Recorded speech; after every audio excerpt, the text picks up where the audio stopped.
Welcome back to love beyond boundaries. मैं हूँ आपकी स्टोरी टेलर अनु और ये है एपिसोड 11। तो चलिए स्टोरी शुरू करते हैं। मौसम अच्छा था और मिनी का माइंड वो भी बहुत अच्छा था और रिया वो भी बहुत अच्छी थी। सब कुछ अच्छा चल रहा था। दोनों के बीच छोटी छोटी बातें या फिर इमोशंस शेयर करना सब कुछ बहुत अच्छा चल रहा था। इधर मिनी को भी अपने इमोशंस को सपोर्ट करने वाला कोई आ गया था, कोई मिल गई थी। और उधर रिया को भी अपने डिप्रेशन या फिर अपना अकेलापन जो भी हो उसको सपोर्ट करने वाली कोई आ गई थी। तो दोनों बहुत खुश थे। लेकिन इस बीच कभी कभी ऐसा होता है कि मिनी को बहुत दुख होता है, तो छोटी छोटी बातें उसको बहुत चुभती थी लेकिन वो कहती नहीं थी। ऐसा होता है ना, जब आप किसी से सच्चा प्यार करने लगते हैं उसका छोटी छोटी बात आपको चुभने लगती है। अगर वो टाइम नहीं देता तब भी आपको लगता है कि वो मुझसे प्यार नहीं करती या फिर प्यार नहीं करता। ऐसा होता है ना। तो ये सब कुछ हो रहा था लेकिन फिर भी अच्छा ही चल रहा था उनके लाइफ।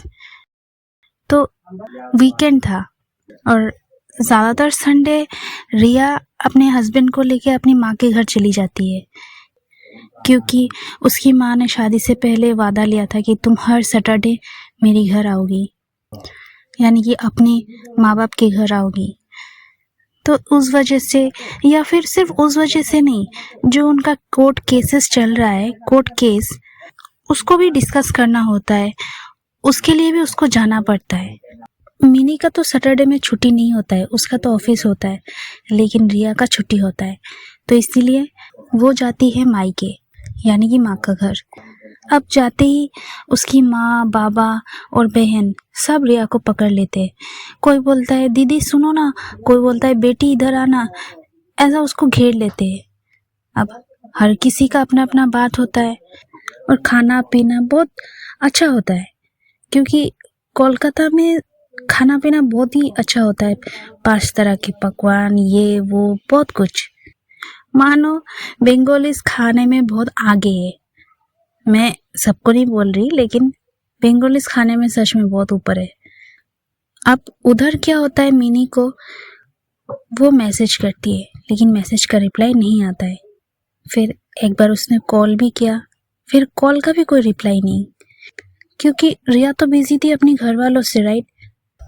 रिया को भी याद आई थी मिनी की, लेकिन वो कर नहीं पाई, क्योंकि अगर इन सब के बीच अगर वो किसी से फ़ोन पे बात करती है या फिर मैसेज करती है तो घर वाले तो यही पूछेंगे कि तुम्हारा परिवार तो सब इधर है, तो तुम किसको कॉल कर रही हो अभी हमें छोड़ के।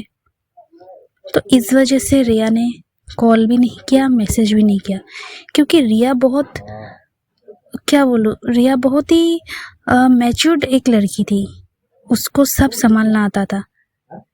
वो अपने परिवार को, अपने हस्बैंड को हमेशा फर्स्ट प्रेफरेंस देती थी, प्रायोरिटी में उनको हमेशा पहले रखती थी। अब प्रायोरिटी बोलो या फिर उसकी मजबूरी, लेकिन फिर भी मिनी को तो यही लगता था हमेशा कि वो प्रायोरिटी में लास्ट है। उसका परिवार वाले, हस्बैंड, सब कुछ उसके रिया के लिए आगे है और मैं लास्ट। मिनी को हमेशा यही लगता था। आप बताइए गाइस, आपको क्या लगेगा इस मामले में, ज़रूर कमेंट करना।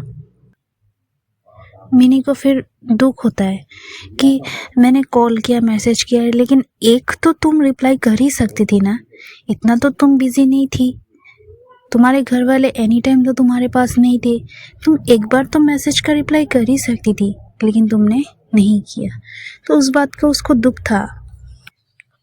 ऐसे करते करते कब दोपहर से शाम हो गई पता ही नहीं चला, लेकिन रिया का कोई कॉल मैसेज नहीं आया।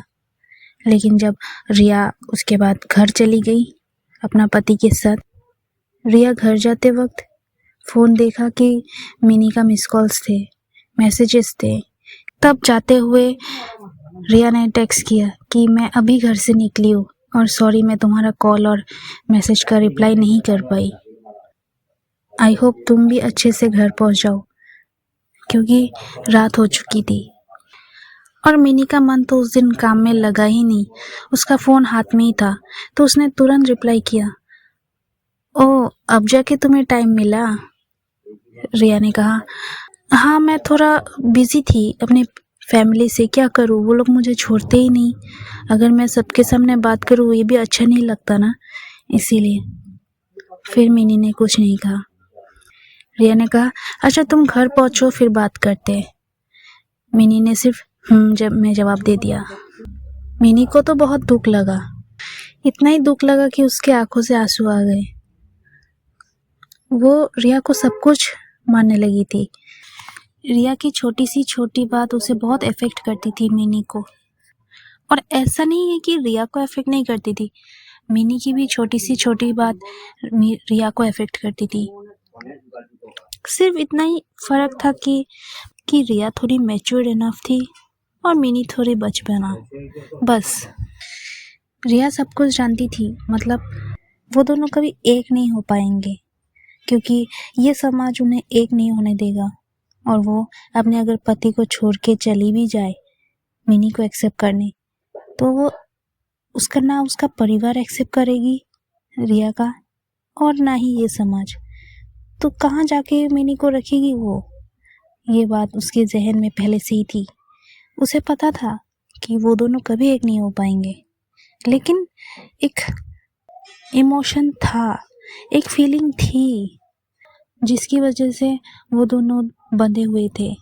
सिर्फ एक फीलिंग्स के लिए ही वो लोग इस रिश्ते में थे, और कोई वजह नहीं थी। रिया चाहती थी कि अगर उसके बस में होता तो वो मिनी को लेके कब का बाहर चली गई होती, कहीं आउट ऑफ इंडिया या फिर इंडिया में ही, लेकिन वो उसे ले आती थी। लेकिन उसके बस में था ही नहीं ये चीज़। और रिया ने भी मिनी ने भी जानबूझ के ये फीलिंग्स नहीं लाए, आ गया। बात करते करते एक दूसरे के लिए फीलिंग्स आ गई। अब क्या ही कर सकते, ना छोड़ सकते थे ना ही मजबूती से पकड़ सकते थे। ऐसा सिचुएशन में आ गए थे। और रिया अपने पति को भी कभी नहीं छोड़ेगी, क्योंकि उसका पति सच में बहुत जेंटलमैन था। वो बहुत ही अच्छा था, रिया को बहुत प्यार करता था, रिया को रिस्पेक्ट करता था। वो दूसरे मर्द की तरह नहीं है। वो अपनी पत्नी के खिलाफ कुछ एक वर्ड तक नहीं सुनता था उसके अगेंस्ट, रिया के अगेंस्ट। तो आप लोगों को लगेगा कि इतना अच्छा पति है तो फिर उसने बाहर क्यों अफेयर चलाए? वो तो गलत कर रही है ना अपने पति के साथ। लेकिन गलत है हमें पता है, लेकिन वही बात फिर से आ गई, एक फीलिंग्स। वो वजह के लिए वो दोनों अटक गए थे। और मिनी भी कैसे फोर्स कर सकती थी? उसको भी पता था कि उसकी पति है, उसने भी जान के ही इस रिलेशनशिप में आई है। फिर ये धीरे धीरे करके दर्द में कन्वर्ट होने लगा, क्योंकि मिनी उसके साथ रहना चाहती थी और ये पॉसिबल नहीं था। तो इसके लिए वो दर्द में कन्वर्ट हो गई, लेकिन फिर भी रिया को नहीं छोड़ना चाहती थी और ना ही रिया उसे।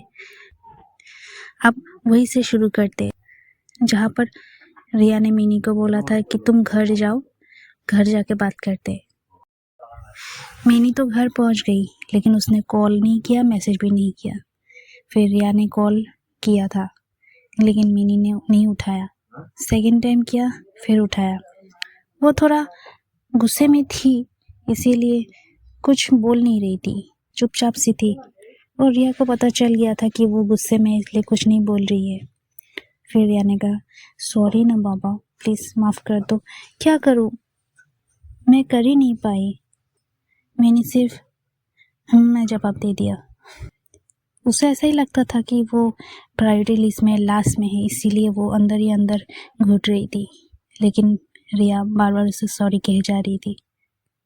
फिर एक टाइम आया कि मिनी ने सोचा कि चलो छोड़ो, जाने दो, ऐसा तो हो गई।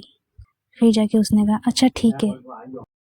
फिर उन दोनों ने हंसी खुशी बात की, बोला क्या खाया लंच को, क्या बातें की तुमने परिवार के साथ। ये सब करते करते उनके बीच सब कुछ सुलह हो गई थी। एक डिस्टेंस रिलेशनशिप में तो यही होता है ना गाइस, उससे ऊपर क्या होगा। सब कुछ फ़ोन में, लड़ाई झगड़ा प्यार इमोशंस रोना धोना सब कुछ फ़ोन में, तो ऐसे ही चल रहा था। तो गाइस आज के लिए इतना ही, मिलते हैं नेक्स्ट वीडियो पर। तब तक के लिए आप लोग बने रहे मेरे चैनल में, दूसरा स्टोरी भी आ रही है, देखिएगा। तो स्टोरी अच्छी लगी तो चैनल को लाइक शेयर एंड कमेंट करना ना भूले। Thank you guys.